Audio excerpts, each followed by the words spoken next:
Hello guys, आज के video में समझेंगे how to trade gap up stocks with very high volumes. Last video में हमने gap theory and gap formation के बारे में समझा था। उस वीडियो का लिंक डिस्क्रिप्शन बॉक्स में मेंशन है। गैप थ्योरी गैप फॉर्मेशन में तीन सिनेरियो थे, scenario one, scenario two. Scenario one में क्या होता है, गैप अप ओपनिंग होती है विद वेरी हाई वॉल्यूम्स और डायरेक्ट रैली आती है स्टॉक में धुआंधार। सिनेरियो टू में क्या होता है, गैप अप ओपनिंग होती है, उसके बाद थोड़ा ऊपर जाता है एक दो दिन, नीचे रिट्रेस करता है स्टॉक, बेस फॉर्मेशन होता है। बेस फॉर्मेशन कहाँ पे होता है, जहाँ पे गैप अप ओपनिंग होती है उसी के आसपास बेस फॉर्मेशन होता है। सबसे इंपॉर्टेंट यही है। ये इसको क्या बोलते हैं, कंटिन्यूएशन गैप। फिर यहीं पे सपोर्ट लेके स्टॉक ऊपर जाता है, जैसा कि इसमें दिखाई दे रहा है। प्रीमियर एक्सप्लोसिव का चार्ट मेरे सामने खुला हुआ है, ये एक डिफेंस सेक्टर से रिलेटेड स्टॉक है। ठीक है, अब हम लोग क्या करेंगे, स्क्रीनर पे जाके एक बार कंफर्मेशन ले लेंगे कि हाँ भाई ये बुलिश स्टॉक है कि नहीं है। टेक्नो फंडा एनालिसिस करेंगे, फंडामेंटल्स एक बार चेक कर लेंगे। मैं स्क्रीनर पे जाता हूँ, प्रीमियर एक्सप्लोसिव के फंडामेंटल्स मेरे सामने खुले हुए हैं। लेटेस्ट क्वार्टर के रिजल्ट देखेंगे, जून 2025। इसका सेल्स सीधे लास्ट ईयर 83 से 142 करोड़ सेल्स हो गई हैं, और नेट प्रॉफिट 8 करोड़ से 15 करोड़, सीधे डबल से भी ज़्यादा जंप, और सेल्स 80% से ज़्यादा की जंप है। मतलब स्टेलर रिजल्ट्स हैं ये तो यार। और पीपीटी नोट्स वगैरह भी देख लेंगे, पीपीटी देख लेंगे। पीपीटी में क्या है, प्रीमियर एक्सप्लोसिव्स, उसका पीपीटी मैंने चेक किया है। काफ़ी ज़्यादा एम्बिशियस ग्रोथ प्लान है कंपनी का। ऑर्डर बुक देखो, ऑर्डर बुक 9,885 करोड़ की है, बहुत ही ज़्यादा ऑर्डर बुक है एज ऑफ जून 2025। ठीक है, इसके बाद कंपनी का ओवरव्यू देखेंगे। Premier Explosives are leading manufacture of high energy materials for defence, aerospace and mining sectors. ठीक है, it also undertakes operation maintenance services of solid propellant plants at the Sriharikota centre of ISRO. ये देखो, और pioneer in explosives and defence sector, first in the world to produce safer and greener NHA detonators on commercial scale. अब इसकी क्या कहते हैं, balance sheet, इस quarter के रिजल्ट्स और ये कंपनी ओवरव्यू समझ के लग ही रहा है कि फंडामेंटल्स बहुत ही बेहतरीन है। फिर से हम चार्ट पे जाएंगे, how to trade gap up stocks समझेंगे। हमने ये बैलेंस शीट से देख लिया कि यहाँ भी कंफर्मेशन मिल रहा है अपन को, स्टॉक बुलिश है, स्टॉक के फंडामेंटल्स में कोई ख़राबी नहीं है। तो हम फिर से वहीं जाएंगे इसके चार्ट पे। नाउ आप इसको ट्रेड कैसे करेंगे, ठीक है। अब इसमें सिनेरियो टू बन रहा है, ठीक है। गैप अप ओपनिंग होती है with very high volumes. Gap up opening क्यों हुई, वही उसके अभी जो हमने देखा, रिजल्ट्स बहुत अच्छे आए थे इस क्वार्टर के। ठीक है, उसके बाद सबसे इंपॉर्टेंट यही हम लोग ऑब्जर्व करेंगे, उस दिन जब गैप अप ओपनिंग होती है तो बुलिश मारूबोजू कैंडल बनती है। मतलब इसमें क्या, इसमें कोई भी विक नहीं है इस वाली कैंडल में। देखो, जूम कर दिया, मतलब buyers are completely dominating, buyers एकदम कंप्लीटली हावी हैं। ठीक है, उसके बाद नेक्स्ट डे भी स्टॉक ऊपर जाता है। ठीक है, नेक्स्ट डे स्टॉक ऊपर जाता है, उसके बाद फिर से 3-4 दिन बाद रिट्रेस करके यहाँ पे कुछ हल्का सा सपोर्ट लेता है, फिर ऊपर जाता है, फिर नीचे आता है। यहाँ पे फिर से जनरल करेक्शन हुआ था मार्केट में, ब्रॉडर मार्केट में करेक्शन था, तो फिर नीचे आ गया, फिर नीचे, फिर यहीं से ऊपर जाता है। ठीक है, और एक और सबसे इंपॉर्टेंट ऑब्जर्वेशन कि यहाँ से ये थोड़ा सा नीचे क्यों आ गया, यहाँ से सीधे केस वन क्यों नहीं बना, gap up and direct rally. ये ऑब्जर्वेशन हम देखेंगे, ऐसा क्यों हुआ कि यहाँ से नीचे आ गया। तो सबसे इंपॉर्टेंट, प्रीवियस हिस्ट्री हमेशा चेक करते हैं कि पहले क्या हुआ था, पहले रेजिस्टेंस थे यहाँ पे, तभी ऐसा हुआ कि ये नीचे आ गया। तो अपन लोग छोटी छोटी चीज़ें ऑब्जर्व करेंगे, ऐसा हो क्यों रहा है। ठीक है, यहाँ पे वीकली चार्ट पे हम चले गए और अच्छे से अपन को दिखाई देगा। यहाँ पे रेजिस्टेंस था, ठीक है, 551 के आसपास यहाँ पे था अप्रैल 2024 में। फिर 2025 जनवरी में रेजिस्टेंस हुआ 550 के आसपास, इसलिए स्टॉक सीधे गैप अप डायरेक्ट रैली नहीं हुई स्टॉक में। ठीक है, यहाँ से थोड़ा नीचे आ गया क्योंकि यहाँ पे सेलर्स बैठे हुए थे, क्योंकि 2-3 बार तो नीचे आएगा ना रेजिस्टेंस से, 2-3 बार नीचे आएगा, फिर वहाँ से बायर्स आएंगे, फिर ऊपर जाएगा, फिर रेजिस्टेंस को कट करेगा। ठीक है, जैसा कि सिनेरियो टू में सेम सिनेरियो टू बन गया। ठीक है, गैप अप ओपनिंग, ऊपर गया, फिर नीचे आया, फिर यहाँ पे बेस बन गया, फिर दोबारा से ऊपर गया, फिर नीचे आया, फिर दोबारा से यहाँ पे बेस बन गया। सबसे इंपॉर्टेंट कि जहाँ से गैप अप ओपनिंग हुई थी वहीं से बेस बनाया, वहीं से सपोर्ट लिया स्टॉक ने। ठीक है, तो अपन लोग ऑब्जर्व यही करेंगे, हाउ टू ट्रेड, कि अपन लोग देखेंगे यहाँ पे डायरेक्ट रैली तो आई नहीं है, तो अपन लोग बेस फॉर्मेशन का कंफर्मेशन लेंगे। सबसे इंपॉर्टेंट, बेस फॉर्मेशन, जहाँ पे गैप अप ओपनिंग हुई है वहाँ पे बेस बन रहा है नहीं बन रहा है। यहाँ पे बेस बन चुका है, यहाँ पे दो छोटी छोटी कैंडल बनी है, और जो कैंडल की ये जो कैंडल, इसकी क्लोजिंग क्या है, 9 and 21 days exponential moving average के ऊपर बनी है, आसपास बनी है। उसके बाद भी सेकंड कैंडल यहाँ पे बनी है, बुलिश कैंडल बनी है। ठीक है, और थोड़ा सा कॉन्ट्रेक्शन क्रिएट हो गया है यहाँ पे। ठीक है, ये सबसे इंपॉर्टेंट, ये भी देखेंगे छोटी छोटी चीज। अपन लोग 1 आवर का चार्ट खोल लेंगे, 1 आवर का चार्ट में क्या यहाँ पे कॉन्ट्रेक्शन है। देखो, यहाँ पे राउंडिंग बॉटम सा बन रहा है, सपोर्ट जोन पे राउंडिंग बॉटम बन गया, और यहाँ पे छोटी छोटी कैंडल है, ये कॉन्ट्रेक्शन डिनोट कर रही है। वोलेटिलिटी कॉन्ट्रेक्शन, इसका भी मैं अलग से वीडियो बना दूंगा, वोलेटिलिटी कॉन्ट्रेक्शन होता क्या है। ठीक है, तो अपन को ये डबल बॉटम दिखाई दे रहा है एट सपोर्ट। अब इसके बाद दोबारा से हम डेली चार्ट पे चले जाएंगे। बस क्या था, यही अपन लोगों ने देखा। अपन लोग अब क्या करेंगे, यहाँ पे अपन लोग एंट्री ले लेंगे 500 के आसपास। एक चीज़ और मैं डिस्क्लेमर देना चाहता हूँ कि I am not a SEBI registered research analyst.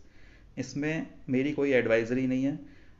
कोई भी मैं यहाँ पे स्टॉक रिकमेंड नहीं कर रहा। ये एक एजुकेशनल वीडियो है, ठीक है। तो अपन लोग इसको कैसे ट्रेड करेंगे, इसको अपन लोग करेंगे क्या, यहाँ पे जैसे बेस फॉर्म हो गया, ठीक है। अब 500 के आसपास बाई करेंगे, ठीक है।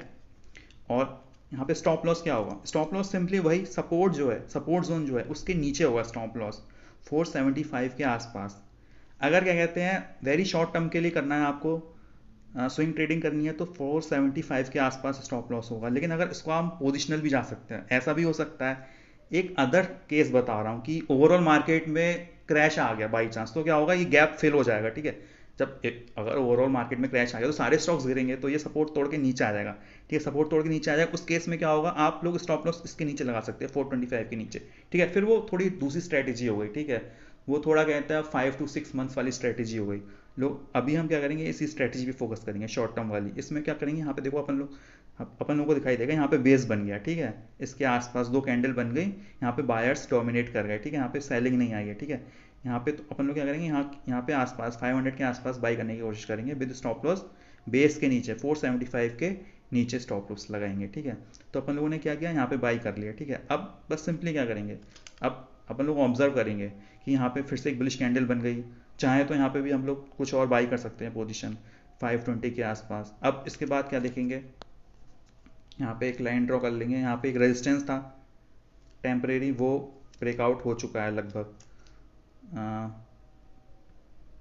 कल उसका ब्रेकआउट हो गया था, ये देखो यहाँ पे दिखाई दे रहा है कि क्लोजिंग ऊपर हुई है कल।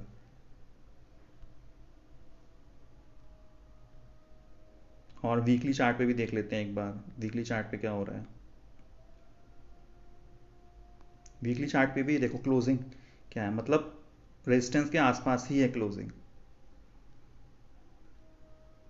यहाँ पे देखो, यहाँ पे रेजिस्टेंस पे शूटिंग स्टार बना, ठीक है। यहाँ भी एक बुलिश कैंडल बनी, फिर से नीचे चला गया। लेकिन यहाँ पे क्या है, यहाँ पे बुलिश एनगल्फिंग कैंडल बनी है, सबसे इंपॉर्टेंट ये देखेंगे। यहाँ पे थोड़ी सी विक है, ये थोड़ी सी विक है, लेकिन यहाँ पे भी विक इतनी बड़ी नहीं है, ठीक है। यहाँ पे बुलिश एनगल्फिंग कैंडल बनी है, सबसे इंपॉर्टेंट ये देखेंगे। यहाँ पे शूटिंग स्टार बना था, यहाँ पे कोई शूटिंग स्टार नहीं है, ठीक है। तो इसलिए यहाँ पे नीचे आ गया ये स्टॉक, मोस्ट प्रोबेबिलिटी। बट यहाँ पे क्या है, यहाँ पे बुलिश एनगल्फिंग कैंडल बन गया, और यहाँ पे वॉल्यूम्स भी बहुत ज़्यादा है, और गैप अप ओपनिंग भी हुई है, ठीक है। यहाँ पे कोई गैप अप ओपनिंग नहीं थी, इसलिए नीचे आ गया। ये देखो डेली चार्ट में अपन लोग जाएंगे,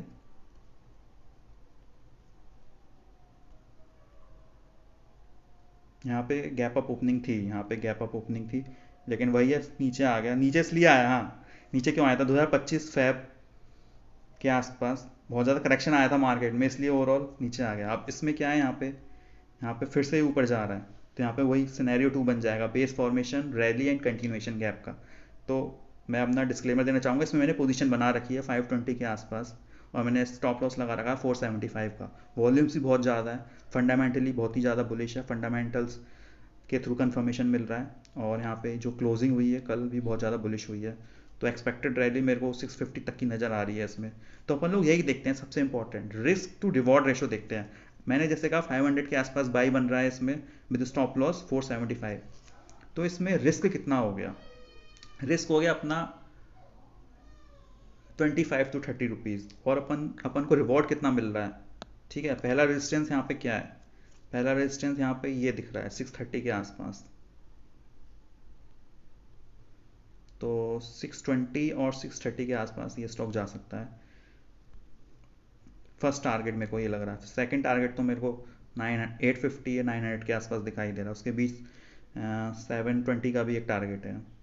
तो बस सिंपली यही है, इसमें क्या कहते हैं, अपन लोग बेस के नीचे स्टॉप लॉस लगा लेंगे और बेस के आसपास एंट्री लेने की कोशिश करेंगे, ठीक है। इसमें अपन लोग देखेंगे डबल बॉटम भी बन रहा है, और यहाँ पे ये जो कैंडल्स बन रही है, candles 9 and 21 days exponential moving average के ऊपर चलना स्टार्ट कर दिया। और ये भी देखेंगे अपन लोग, जो अभी रिसेंट में स्टॉक्स गिरे थे, करेक्शन आया था जब ट्रम्प ने टैरिफ लगाया था, उसमें स्टॉक्स काफ़ी नीचे गिर गए थे, बट इसने सपोर्ट को नहीं तोड़ा। यहाँ पे जो सपोर्ट लाइन है ना, ये देख रहे हो, यहाँ पे गैप अप ओपनिंग जहाँ पे हुई थी, वहाँ यहाँ से थोड़ा नीचे नहीं गया स्टॉक्स, ठीक है। मतलब सेलर्स ने, बायर्स पहले ही ऊपर ले गए इसको, ठीक है। यहाँ पे ऊपर ले जाने की कोशिश करी, लेकिन थोड़ा उस दिन नीचे आ गया, क्योंकि ओवरऑल मार्केट में करेक्शन आया था, तो नीचे आ गया। उसके बाद फिर से ऊपर ऊपर ले गए बायर्स, और क्या कहते हैं 3 दिन पहले तो और ही ज़्यादा एक बुलिश कैंडल बनी थी, उसके बाद फिर दोबारा से 2 कैंडल बनी है, ऊपर बनी है इस बुलिश कैंडल के ऊपर। सबसे इंपॉर्टेंट ऑब्जर्वेशन यही है, इस कैंडल के ऊपर ये जो बुलिश कैंडल बनी हुई है, ठीक है, और रेजिस्टेंस जोन के ऊपर क्लोजिंग हुई है। तो ये सब चीज़ें हैं जो छोटी छोटी बहुत ही ज़्यादा क्रूशल ऑब्जर्व की जाती हैं प्राइस को रीड करने में, जो बहुत ही ज़्यादा हेल्पफुल होती हैं, जो क्या कहते हैं अपन को डिसीजन लेने में बहुत ज़्यादा हेल्प करती हैं। तो आज का वीडियो यही था। वीडियो अच्छा लगा हो तो वीडियो लाइक करें, चैनल को सब्सक्राइब करें। Thank you.